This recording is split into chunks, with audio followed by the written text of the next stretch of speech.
Yes, to please. Yes, yes. sickness. Yeah. It's for me very difficult to understand what is the sense of painful sickness for one who, I don't know what's the reason, but and how it can be healed with Kundalini. Or, Kundalini. yes. See, sickness comes to you, as I told you, through our centers getting exhausted. As this is one center, all right, on the left side, left sympathetic, the right sympathetic. And they join together, this is the center now. So we are using the energy of the center that is limited for our purpose, anything. Supposing, I'll give an example of a very good example of one Swadishthan chakra. Is the center, in the second center, which looks after the aortic plexus in the medical terminology. But it's not complete, I mean, it's one of the parts. Now, the work of the Swadishthan chakra, according to Sahaja Yoga, which has worked, of course, wonders with this theory, that it gives energy for the replacement of the brain cells. Because we never think about it. We are using the brain all the time. We don't think how it is replaced. Even in the medical science, they don't think about it.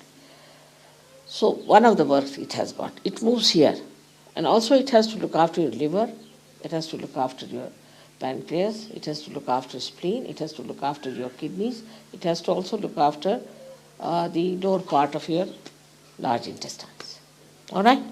Now, but all the time a person is thinking. These days everybody thinks too much and very futuristic. As a result, it cannot pay attention to all other things. So what happens? The first thing is affected is the liver. Now liver gets all the heat from the whole body and eliminates it. It's poison from the body, you can say, eliminates it into the blood circulation. It goes into the blood. Now when, you see, liver is not attended to or doesn't get sufficient energy, it starts working very hard. So it becomes overactive liver and this heat cannot be removed. So the heat starts rising upward and downwards. As a result, your what you call the lungs are made of, as you know, they are made like a sponge. So it becomes coagulated and you develop asthma. We cure asthma through liver, curable. Then it descends down. When it descends down, it affects your kidneys.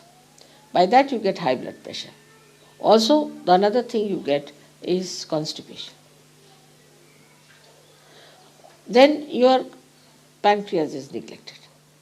When pancreas is neglected, you get diabetes. Only the people who are thinking, sitting, planning for future get diabetes, never a villager. In India, if we go to a village, they'll say you have to put sugar as much that the spoon must stand at right angles. They take so much sugar. Nobody gets diabetes because they earn in the morning, nicely go home and sleep off. Here we think and think and think of the future. So the neglect of the pancreas gives you diabetes. Now we have many people who have cured of diabetes also. Then the third one is the worst, is the spleen. That the spleen is like a, we say rhythm, keeps the rhythm. It's a speedometer in us.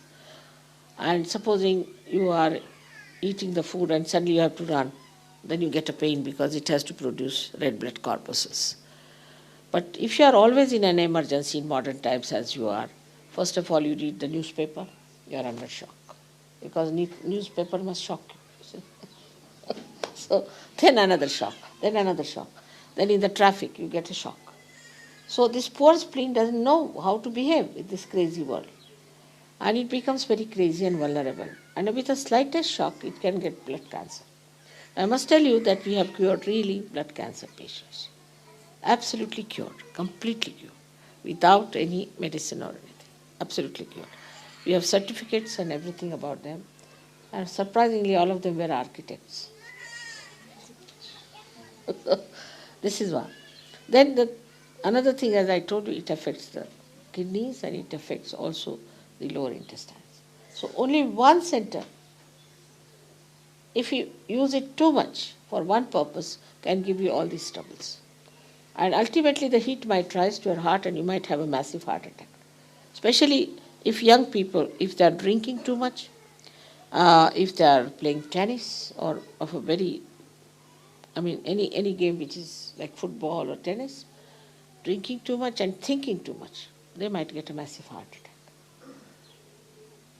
and die very young, at a very young age, and it's absolutely fatal. If you get this attack at a young age, it's fatal. You cannot save them. The other way around, if you have inactive organs also, you can have inactive, also due to that also you get troubles. So when you treat somebody on its roots, it's very easy to solve the problem. See, supposing you have to treat a tree and you start treating all the leaves, it's very difficult. But if you can go to the roots, it's so easy, simple. Excuse me, when I ask a personal thing, my friend has a very painful, I don't know the English word, it's Gelenksen syndrome, and tries since half a year. Come here, I'll just cure it. Just now. No,